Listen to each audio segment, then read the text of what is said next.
Spectrovision Radio.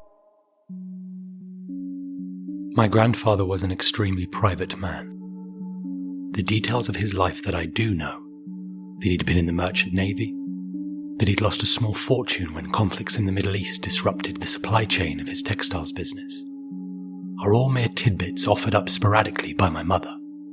If I were assembling a puzzle based on his life, holes would outnumber pieces by quite some margin. Growing up, we'd visit him maybe once or twice a year. During these visits, he spoke few words to my sister and I, and all of them were scolding, intimidating threats of punishment.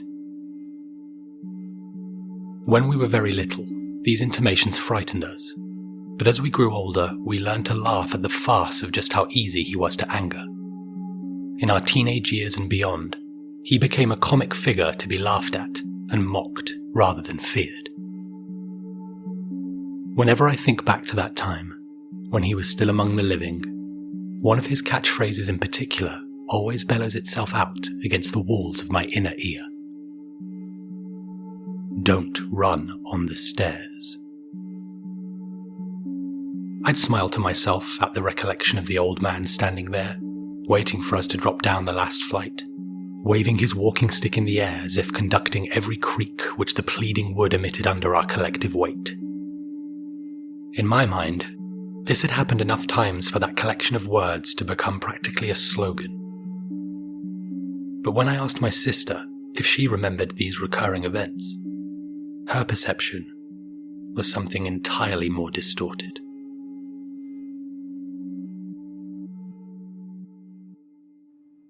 We were sitting outside on a warm summer's day, drinking cold glasses of beer in the small garden at the back of my home in rural Sussex, and reminiscing over the various mischievous deeds we'd got up to as a duo over the years. We wore nothing but swimming costumes, and the almost imperceptible tans an English summer has to offer. When I brought up our stair running and our grandfather's bellowing, she simply replied, "Is that what you remember?" At that exact moment, her youngest son came bounding out of the house, panting like a dog. He brandished a water pistol and sprayed us both copiously.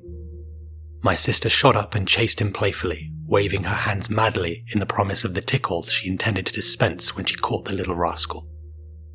The air was filled with childish giggles and the smell of barbecued meat, and I quickly forgot about what she'd asked. As usual, my sister and I left the details of our next encounter up in the air after that weekend she spent at my home. I knew to expect that it would be another few months before we met again.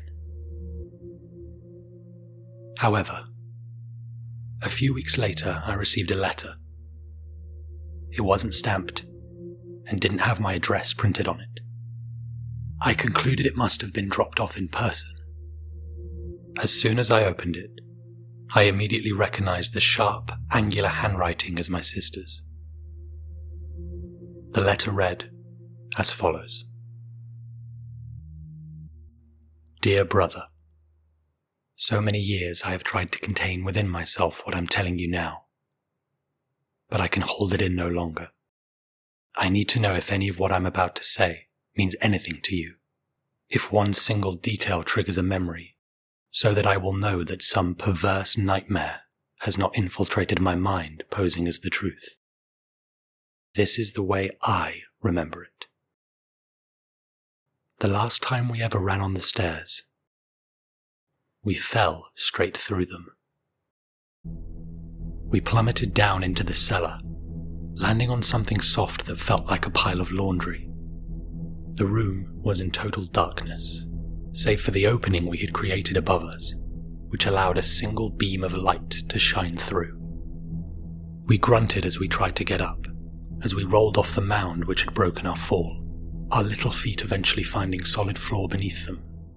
You began shouting out for our mother, each call getting louder and more desperate. But she didn't come. All fell silent aside from the rapid gasps involuntarily escaping our trembling bodies.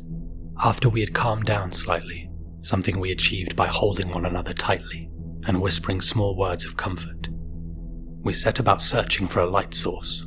We traced the walls with our little hands until one of us, I forget who, finally located the small switch.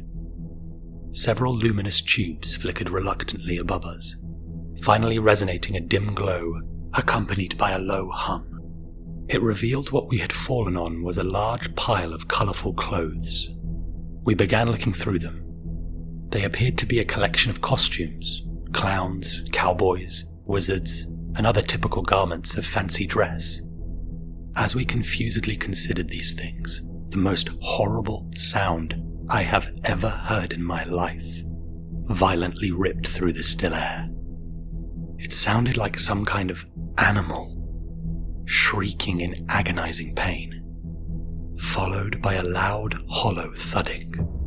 We turned to where this horrifying commotion was coming from, and saw that at the far wall of the room stood a large metal box, which must have been 6 feet tall and 4 feet wide. On the front of it was a door which was sealed with a shiny silver padlock. The sound was coming from inside the box, as if whatever was trapped in there was hurling itself against the walls, screaming as it tried as hard as it could to escape its captivity. I began to cry as the thing pounded itself harder and harder against the door. You saw my distress and took hold of me by the shoulders, giving me a look that told me we needed to act. We tried the main door which led back upstairs, but it was locked. Instead, we climbed back up the pile of clothing towards the hole we had fallen through. You cupped your hands and looked down, signaling for me to step onto them so that you could give me a boost up. Using the propulsion from your hands as a springboard, I stretched out my arms and grabbed the jagged edges of the broken wood, hundreds of tiny splinters breaking the skin on my little hands. I pulled myself up and out of the cellar, leaving you behind with whatever that thing was. I called down to you, promising I would get help. I ran out of the house and onto the driveway.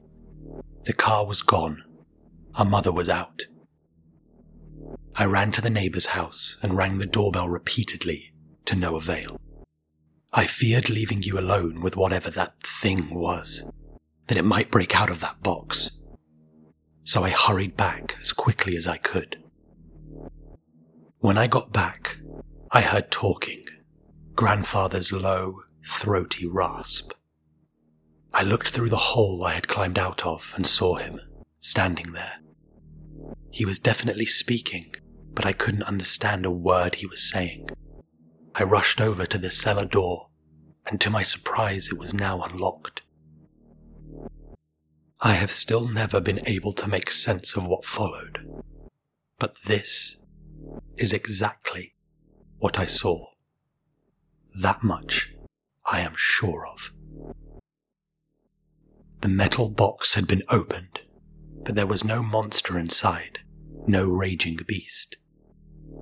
All that was inside was a large grandfather clock, which started to chime loudly as I re-entered the cellar. A thick red cable extended from it. I followed it with my eyes. It led to you.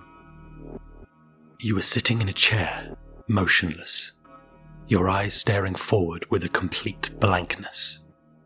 The cable appeared to be entering the back of your head. The old man, who was standing over you, turned and looked in my direction. He began to slowly maneuver his way over to me, catapulting himself forward in small spurts with the aid of his walking stick. I wanted to run, but I was paralyzed. "You children have such overactive imaginations," he said. Then, everything went black. When I awoke, I was in bed. You were in your bed too. We were in that room we slept in whenever we visited Grandpa. Mother told me that we had crashed through the stairs and that we were lucky not to have suffered any significant injuries. She said she had returned home to find us lying there, unconscious from the fall. I tried to tell her what I had seen, blurting out the events of that afternoon in rapid succession. She laughed and told me I was still in shock, that the only things in the cellar were old boxes. Call me when you're ready to talk.